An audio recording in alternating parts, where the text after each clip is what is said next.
Hello everyone. UK SSC और UK PSC के लिए जो हिंदी सिलेबस है उससे रिलेटेड ये वीडियो है। चाहे आप यूके एसएससी में कनिष्ठ सहायक या ग्राम विकास अधिकारी या कांस्टेबल या किसी भी एसआई या फॉरेस्ट गार्ड, चाहे यूके पीएससी में बात करें लेक्चरर स्क्रीनिंग एग्ज़ाम में जो हिंदी आने वाली है, उस सभी सिलेबस को मिलाकर ये हिंदी के बहुत ही महत्वपूर्ण प्रश्न है। और इसके साथ आपको अन्य, इस ऑप्शन के साथ भी आपको अन्य नॉलेज भी दी जाएगी। तो ये वीडियो आपके लिए बहुत ही महत्वपूर्ण हिंदी प्रश्न पत्र से संबंधित है। तो आप सभी लोग वीडियो को अंत तक देखें, और आपको वीडियो अच्छा लगता है तो आप चैनल से जुड़ें और लाइक करें और कमेंट करें। तो पहला प्रश्न है, जिस स्त्री को उसके पति ने छोड़ दिया हो, इस वाक्यांश के लिए एक शब्द। आप सभी जानते हैं वाक्यांश के लिए एक शब्द आपके सिलेबस में है, चाहे वो यूके एसएससी हो चाहे यूके पीएससी हो। तो पहला ऑप्शन है प्रोषित पति का, दूसरा है खंडिता, तीसरा है परित्यक्यता और चौथा है विधवा। अगर आपको थोड़ी बहुत हिंदी का ज्ञान हो तो आप जानते हैं कि परित्यक्य माने होता है छोड़ना। ठीक है, अगर हम खाली परित्यक्य की बात करें तो परित्यक्य माने होता है छोड़ना। तो छोड़ना वाला शब्द आया तो हम समझ गए कि इसका right answer option number C, परित्यक्यता। लेकिन अगर हम बात करें अन्य ऑप्शन की, जैसे लिखा है प्रोषित पति का, तो माना आगे वाले एग्जाम में प्रोषित पति का आ जाए, तो प्रोषित पति का उस स्त्री को कहते हैं जिसका पति परदेश गया हो। ठीक है, जिसका पति परदेश गया हो और वो दुखी हो, तो ऐसी स्त्री को क्या बोलते हैं? प्रोषित पति का। अगर हम दूसरे की बात करें, खंडिता की बात करें, तो जिसका पति या प्रेमी किसी अन्य महिला के साथ संबंध रखता हो। ठीक है, जिसका पति या प्रेमी किसी अन्य महिला के साथ संबंध रखता हो उसको बोलते हैं खंडिता। अब उसके बाद आप विधवा तो आप सभी लोग जानते हैं। तो अभी जो प्रश्न है कि जिस स्त्री को उसके पति ने छोड़ दिया हो, उसके लिए right answer option number C, परित्यक्यता। आगे बढ़ते हैं। किसी को जीतने की चाह, इस वाक्यांश के लिए एक शब्द क्या है? जिजीविषा, जिगीषा, जितेंद्रिय या जिजीवसु। ठीक है, तो जिजीविषा आप सभी जानते हैं कि जिजीविषा मतलब क्या होता है? जीने की इच्छा। ठीक है, जबकि यहाँ क्या बोला है? किसी को जीतने की चाह। और जिगीषा माने होता है किसी को जीतने की चाह। तो ये हमारा राइट आंसर है। तो हमारा राइट आंसर क्या है? जिगीषा, ऑप्शन नंबर 2। लेकिन अब हमें ये भी जानना है कि जिजीविषा हमने जान लिया, चलो राइट आंसर तो ये है। जिजीविषा माने हमने कहा जीने की इच्छा। जितेंद्रिय मतलब जिसने इंद्रियों को जीत लिया हो, उसको बोलते हैं जितेंद्रिय। और जिजीवसु मतलब क्या होता है? जिजीवसु मतलब होता है जो अधिक समय तक जीवित रहना चाहता हो। जो अधिक समय तक जीवित रहना चाहता हो, उसके लिए शब्द क्या होता है? जिजीवसु। तो यहाँ पर हमने 2-3 फैक्ट एक्स्ट्रा समझे हैं, आप सभी ध्यान देंगे। यहाँ पर हमारा राइट ऑप्शन है ऑप्शन नंबर बी, जिगीषा। अगला प्रश्न है, बिना बुलाए आया हुआ व्यक्ति, इस वाक्यांश के लिए इनमें से सर्वाधिक उपयुक्त शब्द है। मतलब जिसको ना बुलाया हो और वो आ जाए। देखो, आमंत्रित तो अपने आप में लग रहा है कि आमंत्रित किया गया, उसको बुलाया गया है, तो ये तो आंसर है नहीं। निमंत्रित मतलब निमंत्रण दिया गया है। आहूत माने जिसको बुलाया होता है उसको भी आहूत बोलते हैं। और अनाहुत हमारा right answer option number C, अनाहुत क्या है? जिस बिना बुलाए आया हुआ व्यक्ति। अगर मैं बोलूँ तो अनाहुत का विलोम हो गया आहूत। अनाहुत का विलोम क्या हो गया? अनाहुत का विलोम हो गया आहूत। तो हमारा right answer option number C, बिना बुलाया आया हुआ व्यक्ति होता अनाहुत, और इसी का विलोम शब्द है, इसी का विलोम शब्द क्या है? आहूत। ठीक है, आगे बढ़ते हैं। रात और संध्या के बीच की बेला, बेला मतलब होता समय, इस वाक्यांश के लिए इनमें से क्या शब्द है? ये बहुत ही महत्वपूर्ण प्रश्न है, आप सभी ध्यान दें इसको। क्वेश्चन नंबर 4 में एक के साथ मैं आपको बहुत अलग प्रश्न भी सुना बताऊंगी। जैसे यहाँ पर पूछा रात और संध्या के बीच, यानी कि रात और संध्या के बीच का जो समय होता है उसे क्या कहते हैं? तो राइट आंसर हमारा है गोधूली। रात और संध्या के बीच का जो समय होता है क्या बोलते हैं? गोधूली बोलते हैं। अब अगला है विहान। ठीक है, आपने बहुत बच्चों का नाम भी देखा होगा, विहान। विहान का अर्थ होता है प्रातःकाल। विहान का अर्थ क्या होता है? प्रातः काल। हो सकता है अगली बार आ जाए कि विहान या प्रातःकाल के समय को, बेला को क्या कहते हैं? विहान कहते हैं। ठीक है, अगर हम अगला बढ़ें, अगला है निशित। निशित का अर्थ होता है अर्धरात्रि। निशित का अर्थ क्या होता है? अर्धरात्रि। ठीक है, निशित का अर्थ, ये निशित का है। और ध्वांत क्या अर्थ होता है? ध्वांत का अर्थ होता है अंधेरा। ध्वांत का अर्थ क्या होता है? अंधेरा। तो देखिए, हमने समझा कि विहान का अर्थ होता है प्रातःकाल, निशित का अर्थ होता है अर्धरात्रि, ठीक है, और ध्वांत का अर्थ होता है अंधेरा, और गोधूली हमको पहले ही पता है, रात और संध्या के बीच की बेला को क्या कहते हैं? गोधूली। हमारा राइट आंसर ऑप्शन नंबर ए। बढ़ते हैं अगले प्रश्न की ओर। वर्तनी की दृष्टि से इनमें से कौन सा शब्द शुद्ध रूप है? ठीक है, जो शब्द शुद्ध रूप है वो कौन सा है? देखिए ओज, पहला है ओज। ओज को लिखते कैसे हैं? ओज ऐसे लिखते हैं, तो यानी कि यह शुद्ध है। अलौकिक, ये सही है, अलौकिक ऐसे ही लिखा जाता है। ऐषणा, ठीक है, ऐषणा ऐसे लिखा जाता है, और ऐषणा का अर्थ होता है इच्छा। इच्छा, कामना, ये इसके पर्यायवाची हैं। ठीक है, हो सकता है ऐषणा दे दिया और पूछ लिया किसका पर्यायवाची है, तो ऐषणा किसका पर्यायवाची है? कामना, इच्छा। और अगला है सिंदूर, और सिंदूर कैसे लिखते हैं आप सभी जानते हैं। ठीक है, चाहे ये लिखें चाहे ये लिखें, दो में बड़ाव की मात्रा आती है। तो हमारा राइट आंसर क्या? ऑप्शन नंबर बी, अलौकिक। मैंने आपको अन्य का भी शुद्ध रूप बताया, ध्यान रखेंगे आप लोग। बढ़ते हैं अगले प्रश्न की ओर। इनमें से शुद्ध वर्तनी वाला शब्द क्या है? ठीक है, तो ऑप्शन है कृशांगी, तिथि, निरोग, पत्नी। देखो कृशांगी इसका सही आंसर है, कृशांगी ऐसे ही लिखा जाता है। कृशांगी का अर्थ होता है पतली आकृति वाली स्त्री। पतली आकृति वाली स्त्री को क्या कहा जाता है? कृशांगी कहा जाता है। ये तो उसका अर्थ भी हो गया। अब देखते हैं कि तिथि कैसे लिखा जाता है। तिथि ऐसे लिखा जाता है। अगला है निरोग, निरोग ऐसे लिखा जाता है, निरोग। ठीक है, निरोग ऐसे लिखा जाता है। और अगला प्रश्न है पत्नी, पत्नी ऐसे लिखते हैं। ठीक है, तो ये सब इसके शुद्ध रूप है। तो हमारा राइट आंसर क्या? ऑप्शन नंबर ए, कृशांगी। बढ़ते हैं अगले प्रश्न की ओर। वर्तनी की दृष्टि से शुद्ध रूप है गुरु, ऐतिहासिक, कृपया, मिष्ठान। ठीक है, जो गुरु है, अब आपको लगेगा ये सही तो है, देखिए इसमें छोटा ऊ लगा है, गुरु, ये होगा। जहाँ पर आपको गुरु में ये दिखे, ठीक है, यह है छोटा ऊ, लेकिन इसमें गुरु में बड़ा ऊ आता है, तो आप ध्यान देंगे गुरु ऐसे लिखा जाता है। ऐतिहासिक तो सही है हमारा आंसर। कृपया ऐसे लिखा जाता है, कई सारी सरकारी बोर्ड में भी गलत लिखा होता है, आप ध्यान देंगे, लेकिन कृपया ऐसे लिखा जाता है। ठीक है, और मिष्ठान कैसे लिखा जाता है? मिष्ठान में ये जो ठ दिया है इसकी जगह ट आएगा, बस, बाकी करेक्ट है। ऐसे और भी हैं, जैसे अब आशीर्वाद।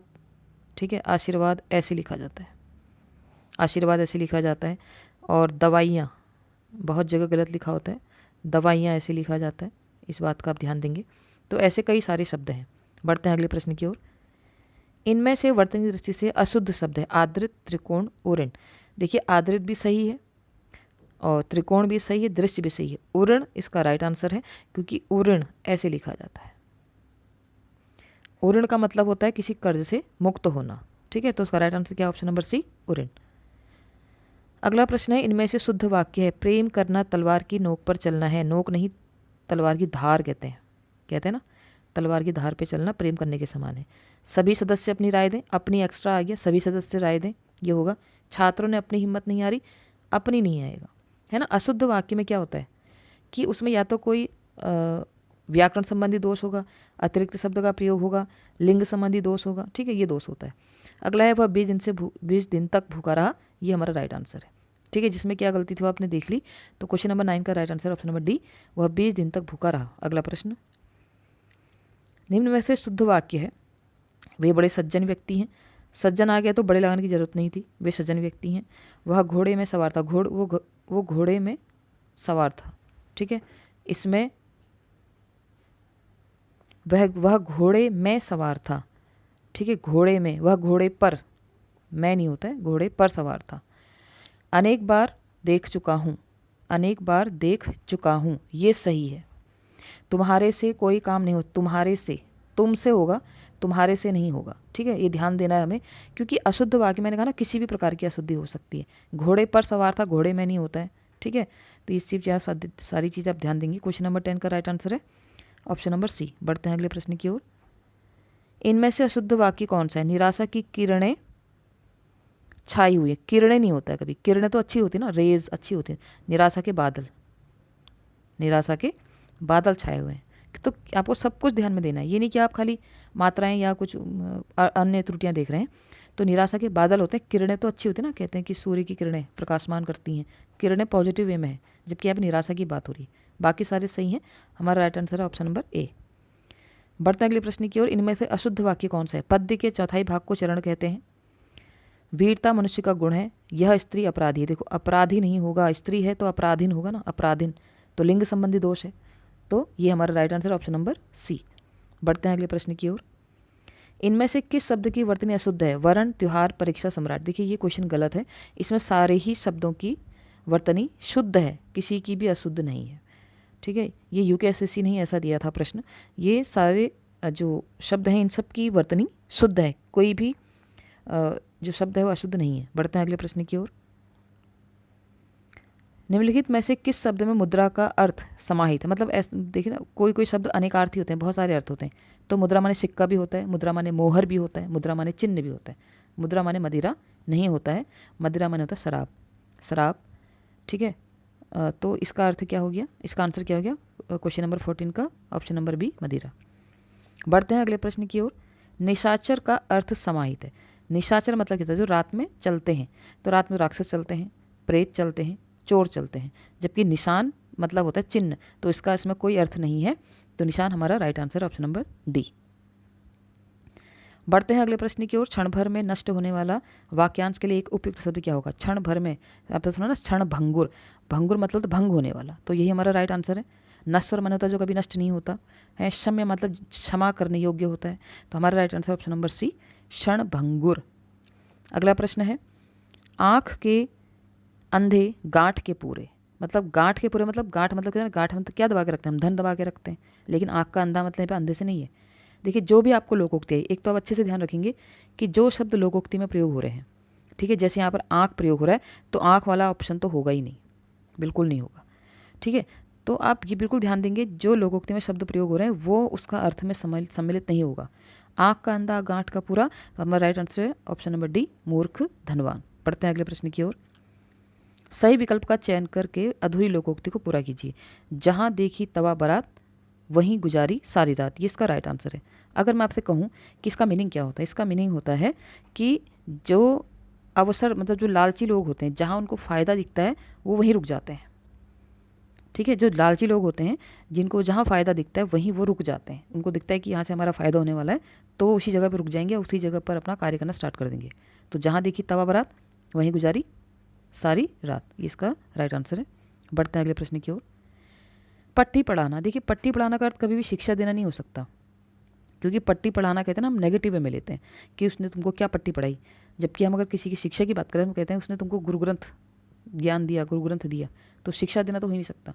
बुरी राय देना इसका राइट आंसर है ऑप्शन नंबर बी, किताब देना, शिक्षा देना, लड़की से पढ़ाना, लकड़ी से पढ़ाना, ये तो सब एक जैसी चीज़ें हैं, ये पॉजिटिव चीज़ें, शिक्षा देना, किताब देना, लकड़ी से पढ़ाना। लेकिन बुरी राय देना नेगेटिव है, तो यही इसका right answer option number B. बढ़ते हैं अगले प्रश्न की ओर। कुआं खोदना मुहावरे का इनमें से सर्वाधिक उपयुक्त अर्थ क्या है? तो कुआं खोदना, कठिन परिश्रम करना, शक्ति का प्रदर्शन करना, हानि पहुंचाने का यत्न करना, या संकट मोल लेना। कहते हैं ना कि तुम मेरे लिए कुआं खोद रहे हो। कुआं खोदने का अर्थ क्या होता है? हानि पहुंचाने का यत्न करना या प्रयत्न करना, कोशिश करना, ये इसका अर्थ है। बढ़ते हैं अगले प्रश्न की ओर। तीन लोक से मथुरा न्यारी लोकोक्ति का सही अर्थ है। देखिए मैंने अभी आपसे कहा कि जिस लोकोक्ति का शब्द उस स्टेटमेंट में आए तो वो तो होगा ही नहीं। यहाँ मथुरा है, ये नहीं है, यहाँ मथुरा है, ये भी नहीं है, तो बचा उत्तम वस्तु और सबसे निराला। तो यहाँ पे न्यारी की बात हो रही है, तो सबसे निराला इसका right answer option number C. ठीक है, बढ़ते हैं अगले प्रश्न की ओर। आधा तीतर आधा बटेर, बिल्कुल मतलब अपोजिट चीज़ें हैं, तो हमारा राइट आंसर क्या है? ऑप्शन नंबर डी, अनमेल वस्तुओं का मिश्रण। आधी अलग चीज़ें, आधी अलग चीज़ें हैं, तो मिला के क्या बन गया? अनमेल मतलब बिना मेल की वस्तुओं का मिश्रण क्या बनता है? आधा तीतर आधा बटेर। बढ़ते हैं अगले प्रश्न की ओर। जब वाक्य लिखते समय कोई ऐसा पद जो उस वाक्य में आना आवश्यक हो लेकिन लिखते समय छूट जाए, तो उसे लिखने के लिए किस चिन्ह का प्रयोग होता है? लाघव चिन्ह, योजक चिन्ह, हंसपद चिन्ह या कोष्ठक चिन्ह।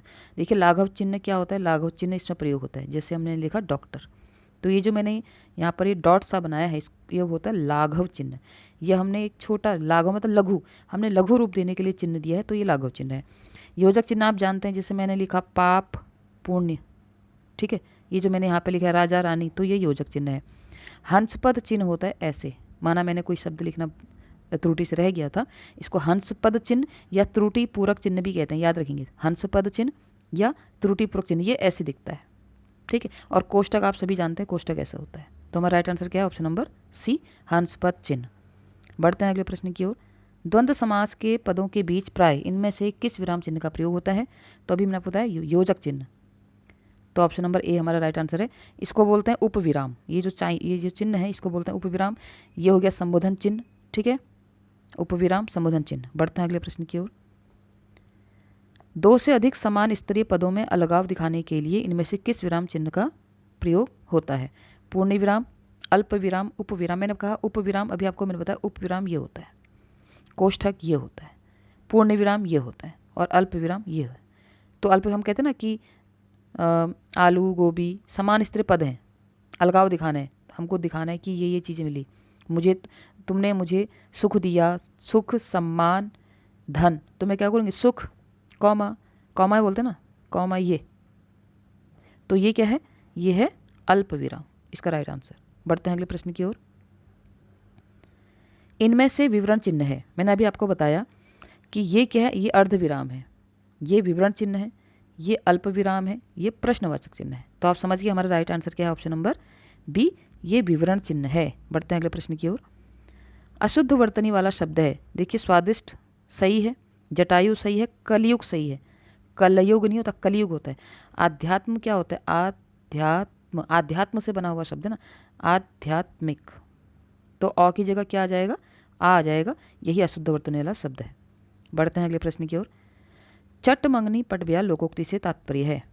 तो अभी मैंने आपको बताया था कि जहाँ पर लोकोक्ति से संबंधित शब्द आए तो वो तो होंगे ही नहीं, यानी कि ये नहीं होगा, ये भी नहीं होगा, ये भी नहीं होगा, है ना। यहाँ भी विवाह की बात हो रही है, यहाँ भी मंगनी की बात हो रही है और यहाँ भी मंगनी और विवाह की बात हो रही है। तो हमारा राइट आंसर क्या है? ऑप्शन नंबर डी, तत्काल कार्य होना को क्या बोलते हैं? चट मंगनी पट ब्याह। तो आप सभी लोगों ने देखा कि इसमें मैंने सिलेबस के अकॉर्डिंग सारे प्रश्नों को यहाँ पे लिया था, चाहे वो वाक्यांश के लिए एक शब्द हो, ठीक है, चाहे वो अर्थ हो, चिन्ह हो, विराम चिन्ह हो, ये सारे यूकेएसएससी और यूकेपीएससी के सिलेबस से रिलेटेड हैं। तो इसी सीरीज़ को मैं आगे लाते रहूँगी और बाकी भी इससे पहले भी मैंने डिटेल में भी वीडियो बनाई, तो प्लीज़ प्लेलिस्ट पे जाके उस वीडियोस को देखें, लाइक करें, कमेंट करें, जुड़ें और आगे भी आपको ऐसी ही इंटरेस्टिंग और मोटिवेटिंग और जो आपको इन्फॉर्मेटिव लगेगी, आपके लिए इम्पोर्टेंट है, ऐसी सीरीज आते रहेंगी। आज के लिए इतना ही, बहुत बहुत धन्यवाद।